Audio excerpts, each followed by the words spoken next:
God is good. All the time. All the time. God is good. In the name of our Lord Jesus Christ, I'd like to welcome. We have our special friend, Blas LeBron. Thank you.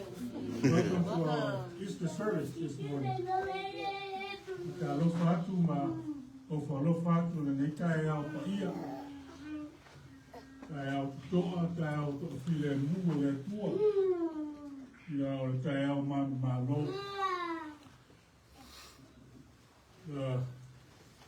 Our Lord Jesus Christ risen from the dead. And welcome you all this morning. Tato te poto mai ma tato fo'ile le inga ma le whakatai i le pua e ala I lona alo Iesu Keriso o soifua manu malo mai le tunga mau ma le oti. E mea lea o maia e o tato o tapo I atu I le atua. Let us worship God.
Whairoa mai le o tanga, wa whai mai a siona, o lo pule lo tua.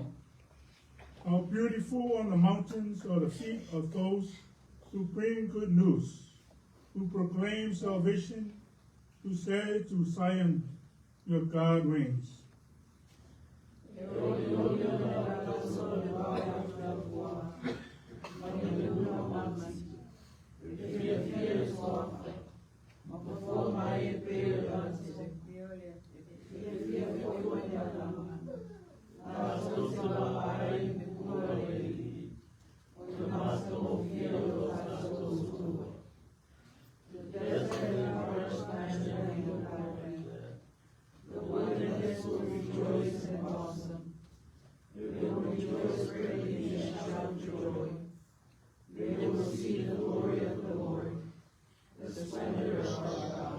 Tō whai tau whātasi.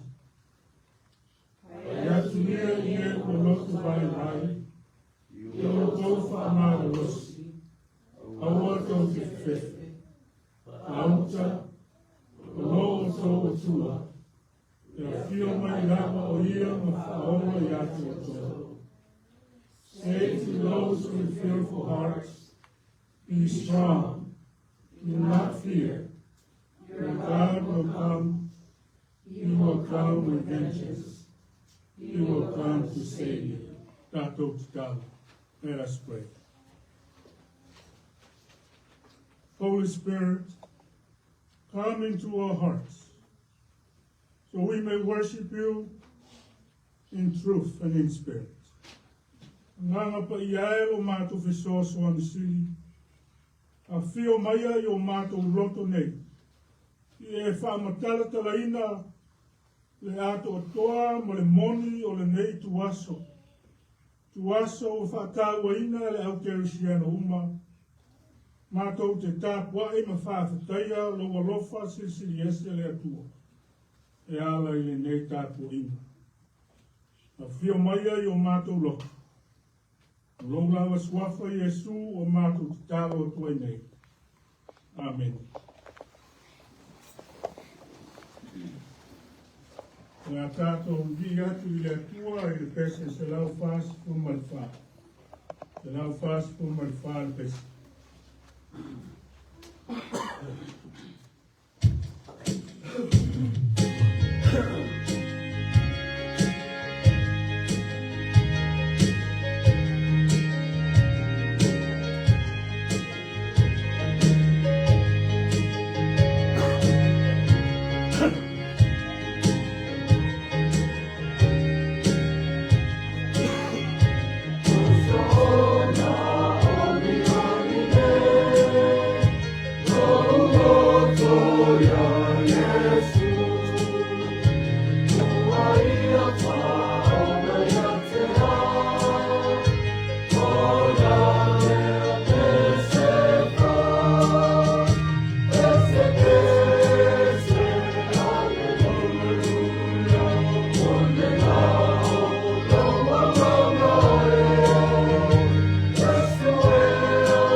Our reading comes from the book of Gospel of John, chapter 20.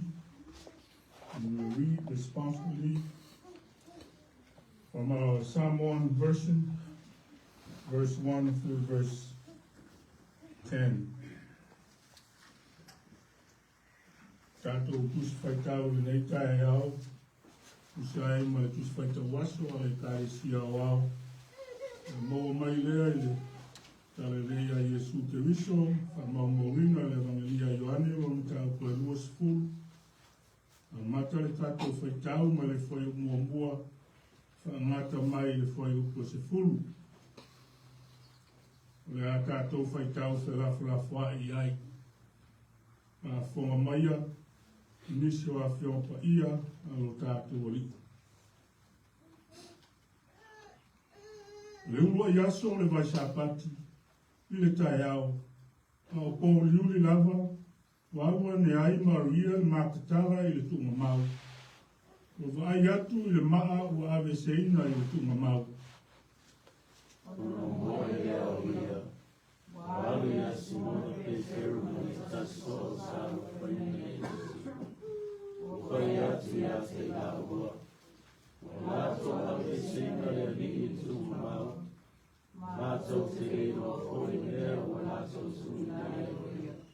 No atu leo Petero ma le tasi so'o.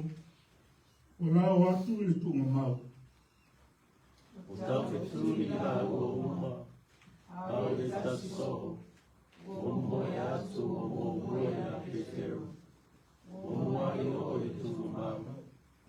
O puno o ia. Mai loa i lea o ie na tanu mai o tuku. Ai le i uru atu ai o ia.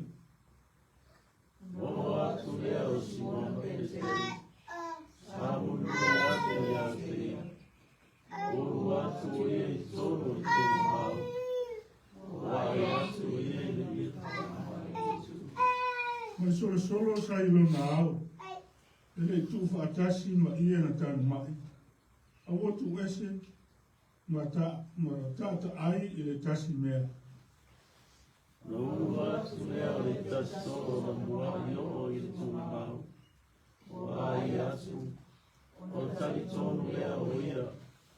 Wa ono po ia ele i lo ai e la tau e tusi.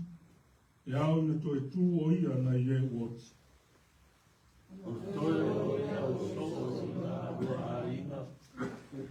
God blesses the hearing and the reading of his words. Ia whamanuia mai le tua, i le tātou whaitau ma whalongolongo ia ngā whiompa ia. Ia te ia pēr le vi inga nei masa umai o le whakavau lava. Amen. Pese se lau tōris fuma tōru, tātou te toi via tuai i le tua. Se lau tōris fuma tōru i pese.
Noe le tua silsiese o mātou ka mā e whakamau.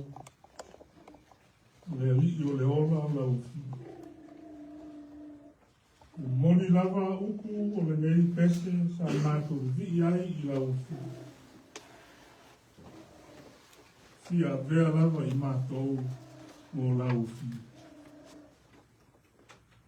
Wa mātou tō mānatu. O nāwa I asu ka ia o moa. O pua ngā ma mawhitianga sa whea ngai ma la o fio lea li ie. Se I o lava I le sātou. O ngā lava lea lea tua. Le ofo mia o mātou loto. Le matautia o loa lofa silsilesi. Rui lava I popo ngā ma mawhitianga sa whea ngai ma lo lava alo o Yesu. Pei tai le nei lava tae au. Tae au mata mofi. Tae au tutoa. Tae au toa file mua o tae au le manu maro. Tae au o toe tū manu malo ai o mātua li o Yesu. Le li o le na saunia, le ola, fou mo le whaolatanga mo I mātou.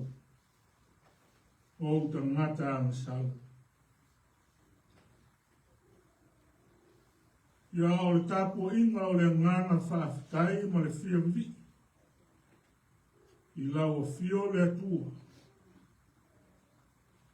Ono o loa lofa tele mai I lau whanau. Sa e whina ngalo lava le atua. Whaato I lalo le otu. Sa ia e manu malo. Ia manu malo ai mātou uma lava o tangata angsa. Ia to e vatu I mātou I le māwhutanga mawhana ma lau fi. Ma ia whao ngā ina I mātou mō lau fi. Whaafutai.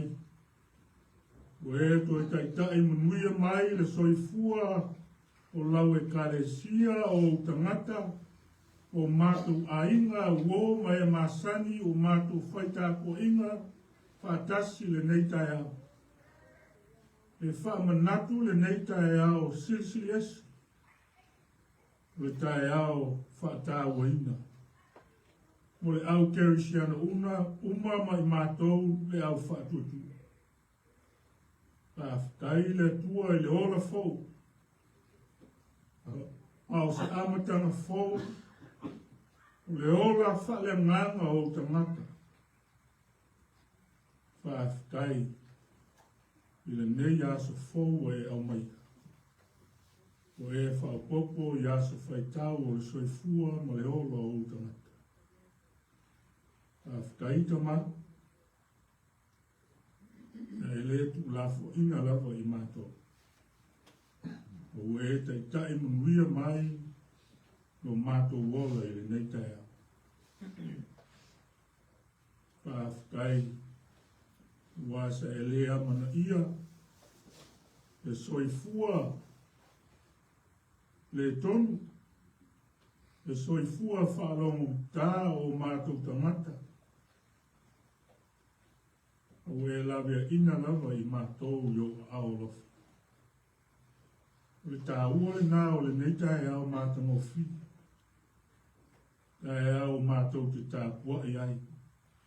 Le nganga ma le wha maoni la o fio le atua o no loa lofa tele mai.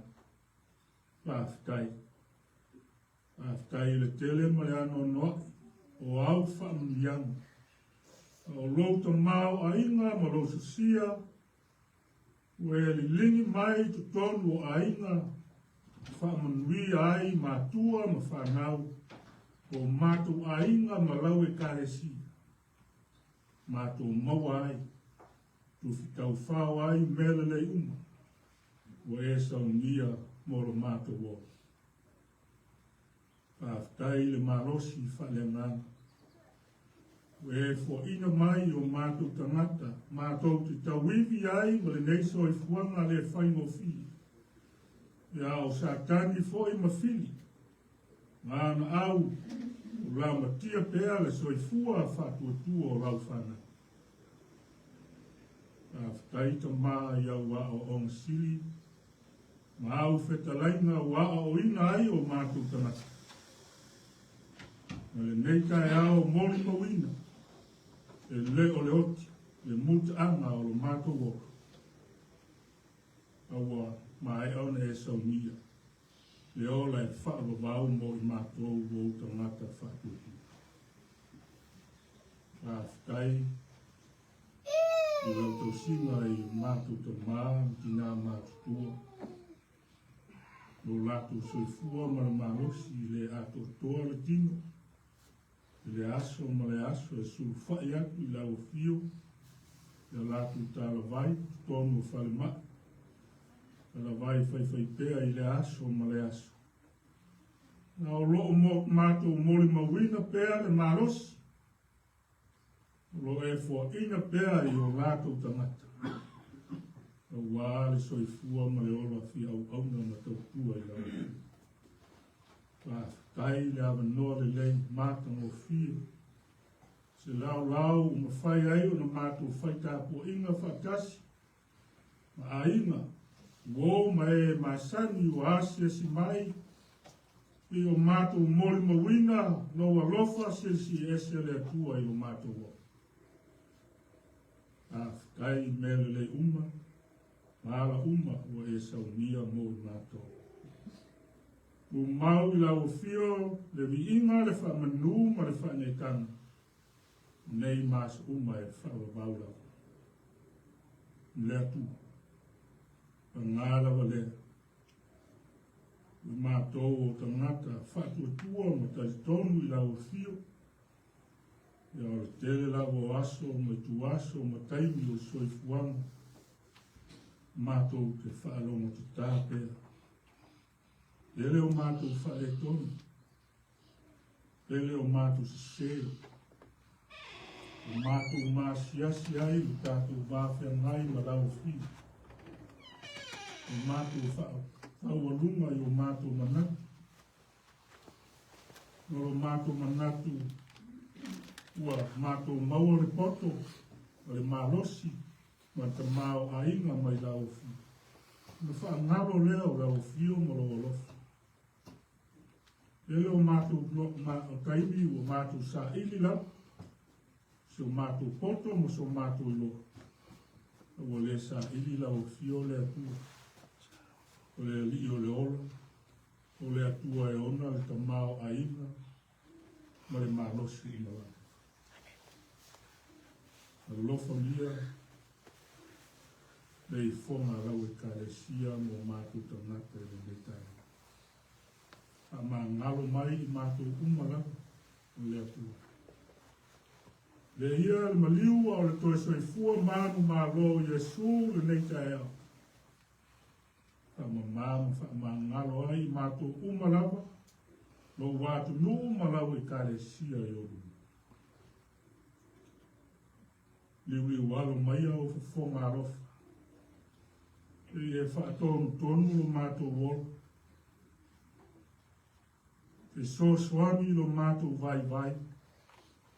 O ai mai ai mātou le malosi paliangana. Mātou te tau wivi ai pēr.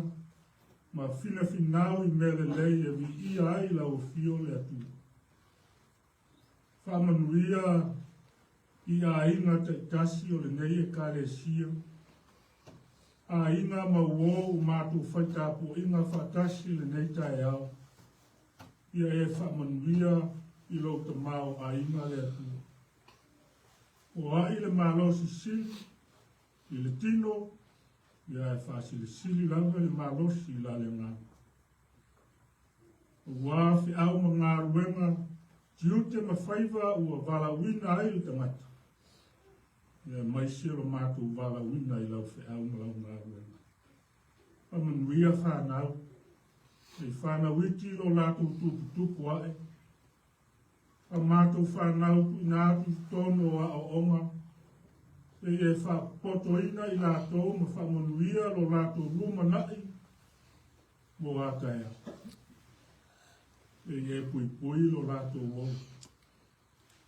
Ave ese fili ma whainata. Ia mai se fuala au ona. Whaasaina lo lātou wa ai ia mea leali. E ulai pēr lo lātou wa ai i lau fi. O lātou tupu ae ma talitonu. Mi ia i pēr lau fi. Whamanuia o tangata.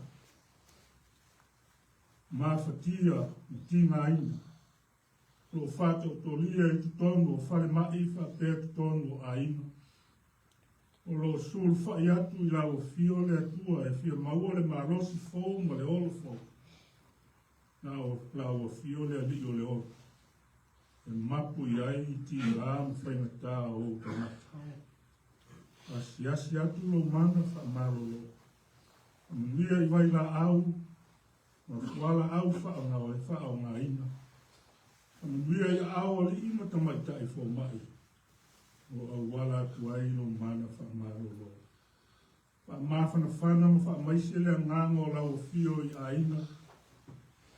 Wa motu sia mawhitanga pele i leoti. E soa soani lo nganga ma wha marolosi i lātu ina. Alo familia le atu nu o Samoa. O te ngata lo mate la ina. Fia ai ma fia feinu. I so se vai panoa le nei laru lang. Lo longa ma mawhui e le tau maru lu. I la tau o lo suru whai pēr. E ai ni mea no nofo ai le ri. I a apa atu o aolof. E e whamanuia ma whamarolo. E so soani. Taita ina pēr o lātu wanganga i la o fio le atu. E mau ai le to file mū. Ma le ola e whawawau. E ngalo le mātou te talo, si o mātou wātu ni pelo Samoa. O mātou a inga pe. A lofa mia e lau fio le atua. O na lau ele ele ma ngātai whale e whamani. A manuia i ona taitai e maua pēr. E ngango le alofa ma le whamaoni. E tai manuia ai whai ngā mālo, whai ngā nuku wha pēr ai. Ia maua e o ta ngata lau tele e au whamanianga leri. A lofa mia fo i au e karesia. A manuia i au auna o lo taita inga le ola whale nganga o lau whanau mau e karesia. Whamuia. O a ile marosi le tinu, e marosi le nganga. Ia maua pēr le mau tele. Kai tai mumi ai le o le whaale nganga o tanga. O lala o fio malo malo. Mātou tālo fo i le atu. E alu o lau tāla le lei le nei aso. E maisi o le wha manakuina o le nei aso wha tāua ina. A lofa mai. E pue ina le ola whaale nganga o tangata. Ia maua pēr le ola whaale nganga. Tu maua i pēr i lau fi. Mana tua pēr loa lofa silisilis. Taimi o iluma mātou whaalongo i se upu mai lau a whiong pa ia tala mātou whaalongo. Ia mātou whaalongo ma le manino o e wheka lai mai. O le mātou ki talo leo, atasi ai ma ngā lilo leo leoa a lau whanau, mātou wofo i nātu le ngāna whātuatu. Ia whai ai pēr lo lava whina ngāra. Ai aua lava so mātou whatau ana. Lo lava swafa Yesu le li ma le whaola. Ua mātou te tālo atu ene. Amen.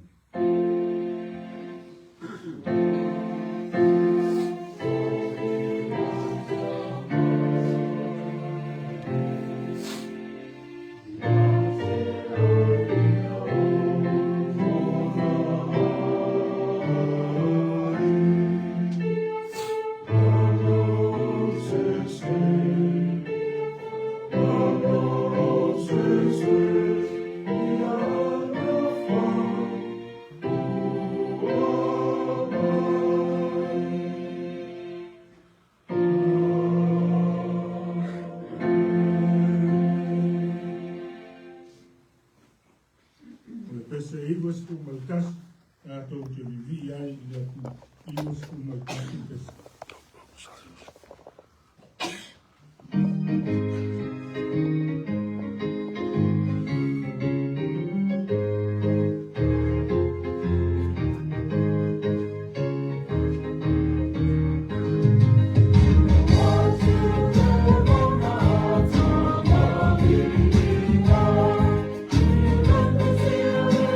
Oh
Kaitele lava le atua I wau ta mau ainga o e whamanui ai o tangata ma lau kalesi.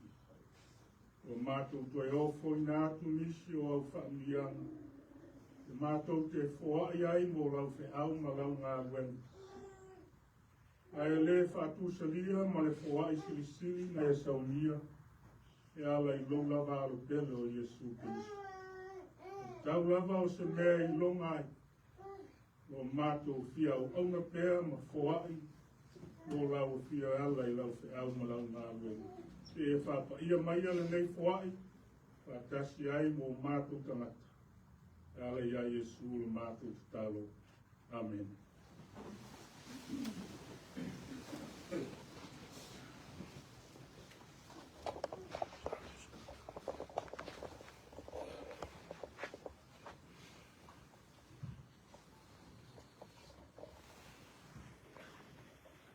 Our sermon in the name of God the Father, and of the Son, and of the Holy Spirit. O tātou launga I le sua mamalu o le tua le tamā, o le alo o le ngāma pa ia. Amen. O le vai aso pa ia. O iaso e whamanatu ai aso muli o Yesu. Ma le whaasata roina. Holy Week commemorates Jesus' last days and crucifixion.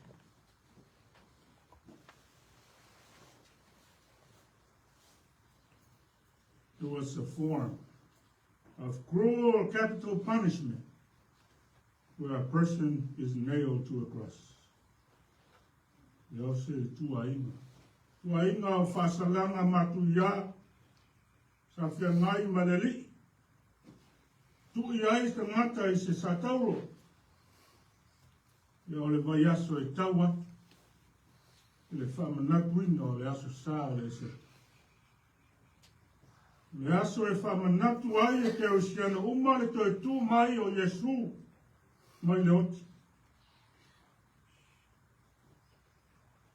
That Holy Week leads up to the celebration of Easter Sunday today. The day Christians celebrate Jesus from the dead. Mawori tātou matua. Mai le foi upo e ono. Mai le tusi a Ioane, me tā upo e lua sepulu, le asa tātou whaitau, ma whalongongo ai. O te toi whaitawina, na o atu leo Simona Peteru, sa muri atu I te ia, ua ulu atu ia I te tonu I le tuunga mau, ua vaai atu I lena tanu mai, ua tu. Then Simon Peter, who was behind him, arrived and went into the tomb. He saw the strips of linen lying there. Au tu o le nei asu sa. Mai le pongsa. Mai le pongsa. Out of the darkness. Na o iso o Yesu.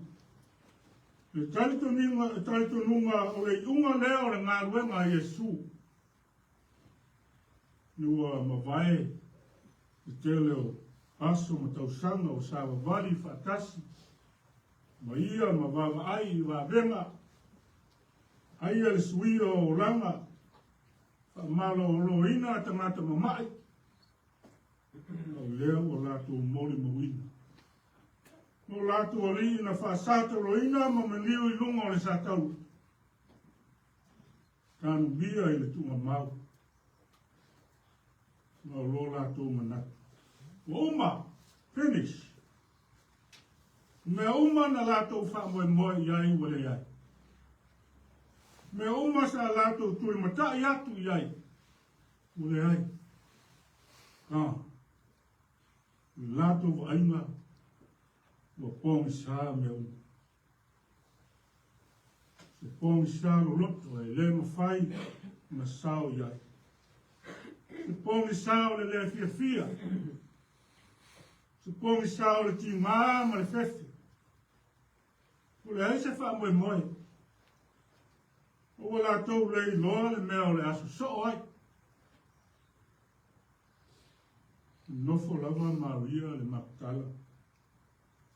E nau e fio o. Fio o lava se ia sia le tu mau o Yesu. O le manatu alofa fatina. Maria po fape fea mai le tanunga. O Yesu lo lato i. Tai au le waiaso le waisapati. Le mai o ane. Au po liuli lava. Wane ai Maria le Magdala i tu mau. It was still dark early on Sunday morning. Mary Magdalene went to the tomb. Yes. Le i whātautalia Maria le Magdala. Le toi tu o Yesu. No, Mary the Magdalene did not expect the resurrection of Jesus. I know what ai o fully ese le maa sai le mutu o le tunga maa. O i nāna le mautonu o i le loto. Ma fesili nia ai le mawhauwhau o Maria. Na manatu ai lea o ia ua ave se tasi. Le tino o Yesu. She saw that the stone had been taken away from the tomb. And Mary thought that someone had taken the body of Jesus. O iai o ia i pongsa. Elena o le whaletinu. Whapea le pongsa whalemang. She is in darkness. Not only physical, but also spiritual darkness. You know, you ta moe vabe lea. Ta moe se i tau atu leo so. Whai loa le mea wa ia vaai. Whalongo fo i lani taka. Ele tunga maua mano. Na ia whai a Simona Petero ma Ioane. Wa lato ave se ina le li. I le tunga mau. Na te lei loa fo i le mea wa lato tu ina ai o i. Amatalanga al tina kupole ma le le mautonu. Le a whape whea nei. E whia i loa po whea le tino o Yesu. Mole e sila whia ma ia malama manino le au whaalongono. O le so sa lofa ina e Yesu. The disciple that Jesus loved. Lo tau tala ele vangia i ana. He is the author of the Gospel of John. O ia na tu sia tu sile nei o Ioane. O Ioane ma Petero sa whātasi ma Yesu I me uma. Ele I ai nisi o leo so. E o lava I le whamasino ino Yesu ma lona whaasate roina. Na tu lava Ioane e lata I le sate. O Ioane fo I lea na tu natu I Yesu non tina. Tausi ia te I. Na tau whetuli leo Petero ma Ioane e tu mama. E wa ai mo I la ua la. E mua atu Ioane ia Petero. Wa watu Ioane. Wa ai atu le tu mama ua wano. Mai ona punou lea. Mo I lo atu fo I ie. E ua le aise tino o Yesu. Watu foi Petero te tonu le tunga mau e moni lau. O ia wa ai atu. Ia na tanu ai Yesu ma le solo sa ilo na ao. O tu ese ma tata ai. Masani ona whetalai Yesu e winga. Ilona ma liu ma lona toi tu. Ao le I tai. O le tai ku ea whapāngata o ia ma whasioti. O loo whaio mai e le tusi a Ioane. Ta upu e lua, whai upu e spuruiva, e o lua spurulua. O le tusi a Mareko, ta upu e iwa, whai upu e tolus fu maritasi, i mai tusi a Luka. Ta upu e spuruvalu, whai upu e tolus fu maritofu. O i nā lo whamatala tala i nai. Feta lainga Yesu i lona uso. Ka maliu o ia matoetu. A tonu na manatu le uso. O lo feta lai Yesu o si tala fatusa. Ai pangalea. E taimi lava le nana o atu ai pe teru ma Ioane le tunga mau baba Noa. E le sauni. E le nofo sauni la ua e malama lama. Ua toe tu Yesu. Fen mai Ioane. O ulu atu le so o sa alofa ina. Ua va ai. Ona tari tonu leo o ia. John entered, saw the empty tomb, and believed. O le ata whaamamina o le toi tu o Yesu. O ofu o le tunga mau. Na ilo atu o ia na tangu a Yesu, ma le solo sa ilo na ao o tu. E ua le aise tino o Yesu. O e foi lea o le auso. Foi lea o Peteru ma Ioane. Le mea sai ai. And the disciples returned to the place where they were staying. Mary was still in darkness. Aolo nofu pea Maria. Ma le pongsa, karo fai. La iai pea o ia le pongsa o le whaano noa. Pongsa o le wha moe o le ai. A tonu sa iai lava le taitonunga iai Ioane. E tusa ma feta lainga a Yesu i on so. Toi titi o no tau le va ai mai lea i ata. Toi titi fo. No tau tu e va ai mai lea i ata. No lo i le Ioane ta au pues fuonu. Toi au pues fuiku. E tai se isi tu. Na fe soso ni tele le malamalamo Ioane. I le nei wha maoninga. Ua ia taritonu ai. Taritonu Ioane i le toi tu o Yesu mai loti. Le ia maua lea wha tua a o le ai a Yesu i lona toi tu mai. A whai o le soo sa alofa ina Yesu sa whatasi ma Yesu i mea uma sa malanga ai. Taun stato whatuatua i ana whetaraina ana o om. John believed in Jesus' resurrection from the dead. He came to such faith before he saw Jesus in resurrection form.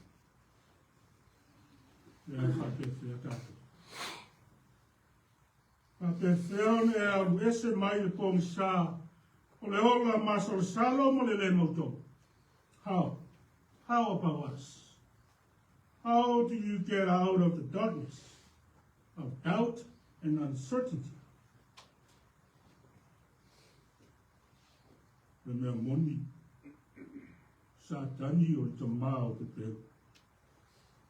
Ma te musuina tātou talinga i upu o le loto whawai mai.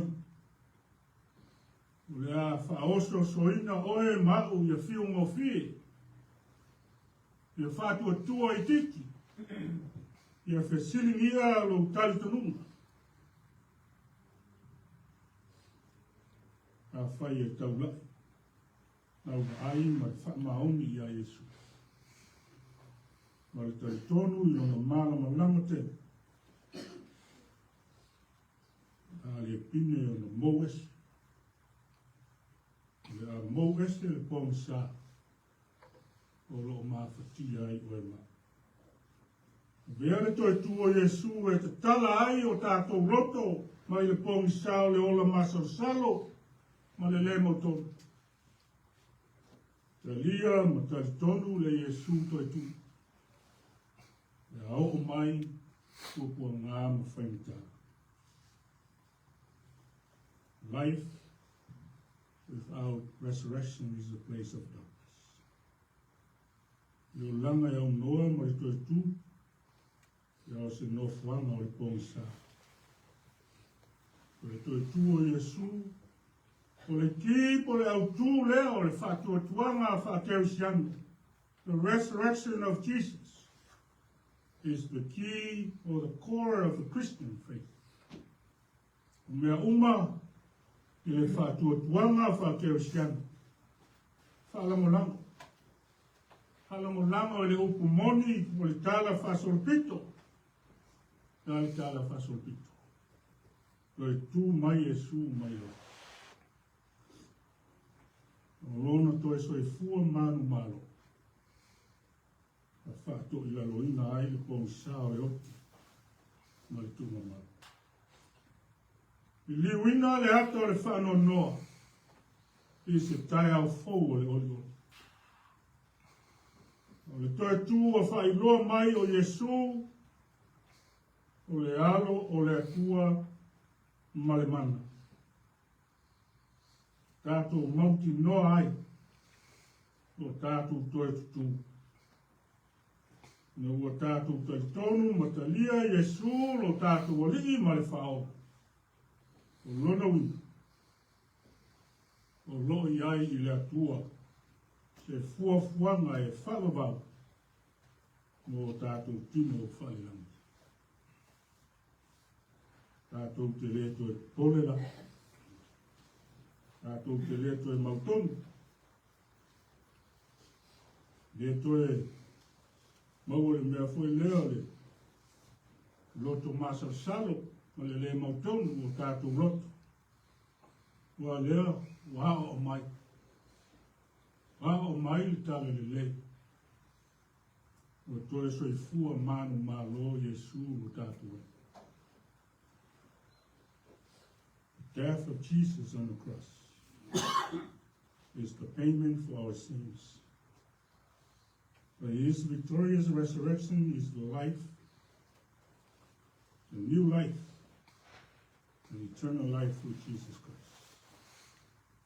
O lono mo liu I lungo le sa tauru, o te tongi lea o tātou wangsa. O lono toi tū manu malo,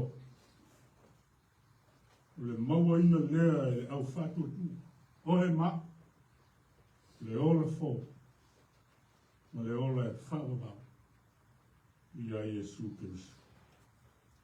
Amen.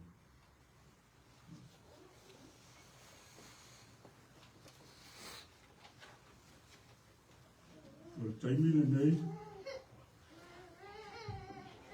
le sa honi atu le au taluou, ma le hana sa, ia e whaise lato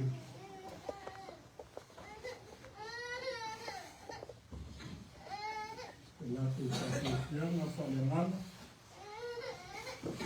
ia e whamanatu ai le mei ako whakawai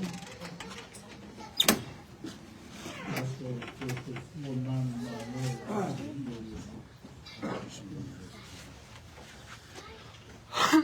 Youth and Sunday school. Yeah.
Sound. It's the gospel express. Yeah. It's the gospel express. Come along and say yes. We're leaving to glory land. And our God is so kind. He is waving his flag. Hallelujah, it won't be very long. Beep, beep, beep goes the whistle. Choo, choo, choo goes the train. Cha, cha, cha goes the engine. And we're off to the glory land. It's the gospel express. Come along and say yes. We're leaving to glory land. And our God is so kind. He is waving his flag. Hallelujah, it won't be very long. Beep, beep, beep goes the whistle. Choo, choo, choo goes the train. Cha, cha, cha goes the engine. And we're off to the glory land. Hey!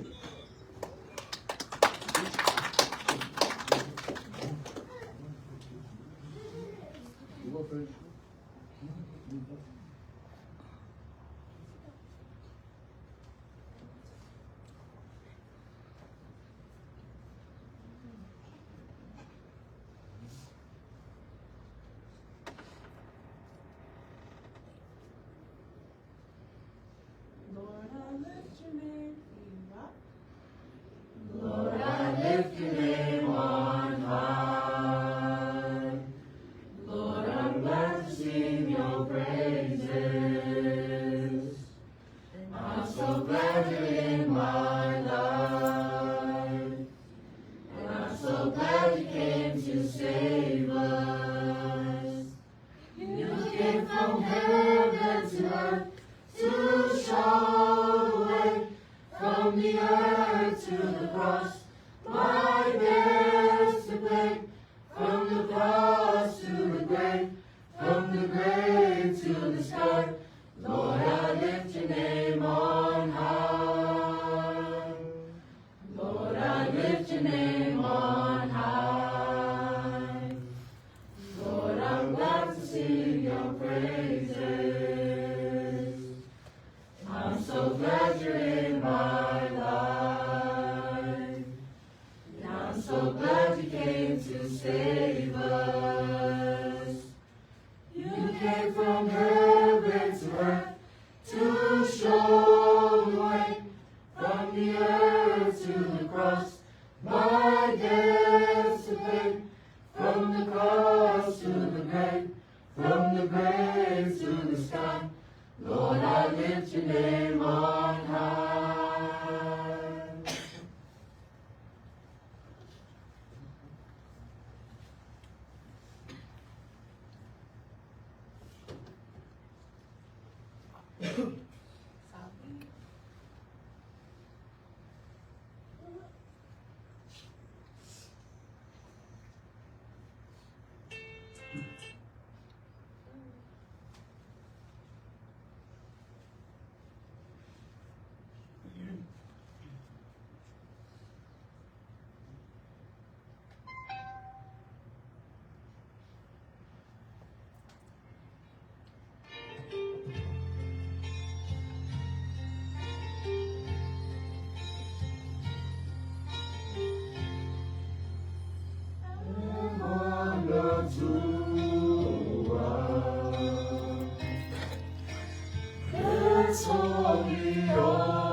It's the gospel express. It's the gospel express. Come along and say yes. We're leaving to glory land. And our God is so glad He is saving His life. Hallelujah, it won't be very long. Beep, beep, beep goes whistle. Choo, choo, choo goes train. Ta, ta, ta goes Jesus. And we're off to the glory land.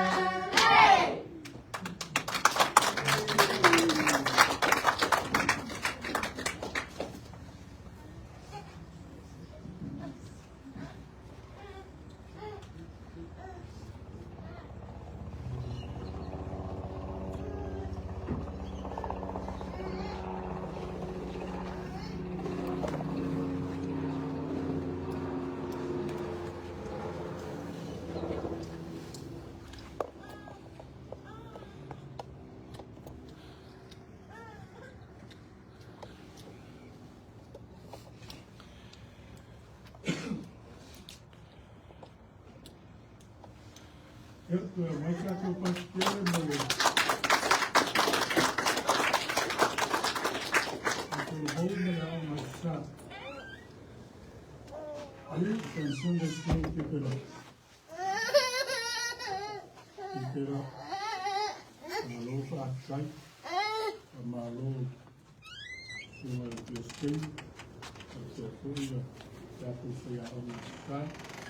Ia, o tau mwhainga i nei aso, nei tae au e whamanatu ai, so i fua mana mā loa tātou.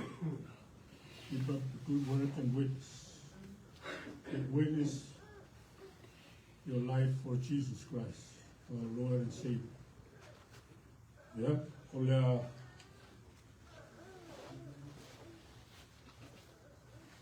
wau le tātou tāpua inga o le inga I le tua no pese limas fumatasi. Limas fumatasi le pese.